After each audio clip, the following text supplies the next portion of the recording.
సరిహద్దుల్లో యుద్ధోన్మాదంతో రంకెలు వేస్తున్న చైనా డ్రాగన్కు గట్టి గుణపాఠం చెప్పడానికి భారత్ సిద్ధమవుతోంది. అవసరమైతే చైనా పొగరు అణచడానికి భారీగా ఆయుధాల కొనుగోలుకు ఉపక్రమించింది. 38,900 కోట్ల వ్యయంతో అగ్ర శ్రేణి యుద్ధ విమానాలు, క్షిపణి వ్యవస్థలు, ఇతర సైనిక ఉపకరణాలను సమీకరించేందుకు రక్షణ మంత్రిత్వ శాఖ గురువారం పచ్చ జెండా ఊపింది. వీటి వల్ల మన సైనిక బలగాల పోరాట సామర్థ్యం మరింత ఇనుమడిస్తుంది. తాజాగా అనుమతి పొందిన ప్రాజెక్టుల్లో సింహభాగం దేశీయ రక్షణ పరిశ్రమకే దక్కడం విశేషం. రక్షణ మంత్రి రాజ్నాథ్ సింగ్ అధ్యక్షతన సమావేశమైన రక్షణ కొనుగోళ్ల మండలి ఈ మేరకు నిర్ణయం తీసుకుంది. రక్షణ మంత్రిత్వ శాఖలో ఇది అత్యున్నత స్థాయి నిర్ణయాధికార వ్యవస్థ. మొత్తం 38,900 కోట్ల విలువైన ప్రాజెక్టులకు సమ్మతి లభించింది. ప్రస్తుత పరిస్థితుల్లో మన సరిహద్దుల రక్షణ కోసం మన సైనిక బలగాలను బలోపేతం చేయాల్సిన ఆవశ్యకత ఎంతో ఉంది అని రక్షణ శాఖ ఒక ప్రకటనలో పేర్కొంది. డిఏసి పచ్చజెండా ఊపిన ప్రాజెక్టుల వివరాలు ఇవే.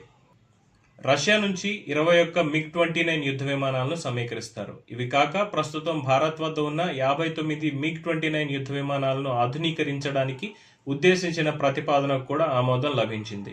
ఈ రెండింటికి దాదాపు 7,418 కోట్ల వ్యయమవుతుంది. అలాగే ప్రభుత్వ రంగ విమాన తయారీ సంస్థ హిందుస్థాన్ ఏరోనాటిక్స్ లిమిటెడ్ నుంచి 10,730 కోట్లతో 12 సుఖోయ్ 30 MKI పోరాట విమానాలను సమకూర్చుకుంటారు. అలాగే గగనతలం నుంచి గగనతలంలోని లక్ష్యాలను ఛేదించే 248 అస్త్ర క్షిపణుల సమీకరణకు సమ్మతి. గాల్లో దృష్టి పథానికి అవతలి లక్ష్యాలను బియాండ్ విజువల్ రేంజ్ BVR అంటారు ఛేదించడం వీటి ప్రత్యేకత.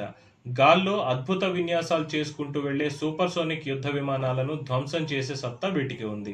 ఈ క్షిపణిని ఇప్పటికే భారత వైమానిక దళంలోని సుఖోయ్ 30 యుద్ధ విమానాలతో అనుసంధానించారు. శత్రువుపైకి శరపరంపరగా రాకెట్లను ప్రయోగించే పినాకా క్షిపణి వ్యవస్థను కొనుగోలు చేస్తారు. ఈ అస్త్రానికి అవసరమైన మందుగుండు సామాగ్రి సమీకరణకు సమ్మతి లభించింది.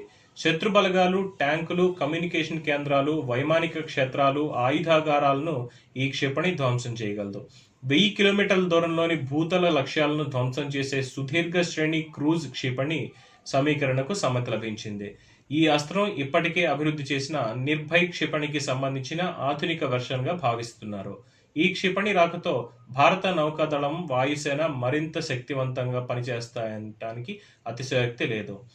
సైన్యం కోసం సాఫ్ట్వేర్ డిఫైన్డ్ రేడియోల సమీకరణ ఆమోదం చేశారు. ఇది మన భద్రతా దళాలు భద్రంగా వాయిస్ డేటా కమ్యూనికేషన్ సాగించడానికి వీలు కల్పిస్తుంది. ప్రధానమంత్రి ఇచ్చిన పిలుపు మేరకు ఆత్మ నిర్భర భారత్కు ఊతమిచ్చేలా తాజా ప్రాజెక్టుల్లో సింహభాగం అంటే 31,130 కోట్ల విలువైన కాంట్రాక్టులను దేశీయ పరిశ్రమలకే ఇవ్వబోతున్నారు. అనేక సూక్ష్మ, చిన్న, మధ్య తరహా పరిశ్రమలు ఈ ఆయుధాల రూపకల్పనలో పాలుపంచుకోనున్నాయి. తాజా ఆయుధాల్లో దేశీయ వాటా దాదాపు 80% మేర ఉంటుంది.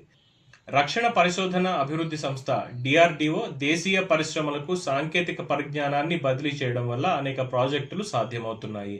తాజాగా ఆమోదం పొందిన ప్రాజెక్టుల్లో రూపకల్పన, అభివృద్ధి సంబంధించి ప్రతిపాదనలు 20,400 కోట్ల మేర ఉన్నాయి. రక్షణ శాఖ తాజా నిర్ణయంపై DRDO చైర్మన్ సతీష్ రెడ్డి హర్షం వ్యక్తం చేశారు. ప్రపంచ స్థాయి ప్రమాణాలతో తమ సంస్థ అభివృద్ధి చేసిన అత్యాధునిక అస్త్ర క్షిపణి, software defined radio, Pinaka rocket వ్యవస్థ, భూతలంపై దాడి చేసే క్రూజ్ క్షిపణిని కొనుగోలు చేయాలని నిర్ణయించడం వల్ల సాయుధ బలగాలతో పాటు దేశ రక్షణ పరిశ్రమ భారీ స్థాయిలో లబ్ధి పొందుతున్నాయన్నారు.